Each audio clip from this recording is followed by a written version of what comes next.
Joe Beermaster. Today we have a 3.5 Ford engine. Not an EcoBoost, it's not turbo. It's a very good motor. It spun a bearing. So, and what happened here, we're putting a short block on. People did overworked it and did not change the oil. And you can see it's all toasted and sludgy in there. All over. So it's like going to the dentist. You got to floss your teeth, brush your teeth. And you won't have to go to the dentist that much. So these are very good engines normally, but like I said, you have to take care of it. And the repair on this motor could be as much as $3,500. So you know what you have to do.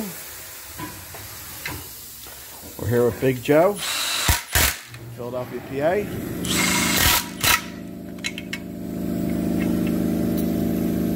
And we are got it done.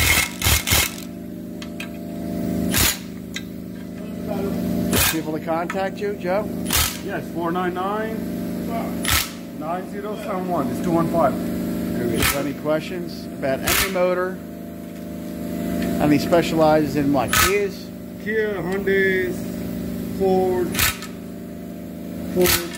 Chevy, everything. Work on everything. All right. BMWs. All right, Big Joe.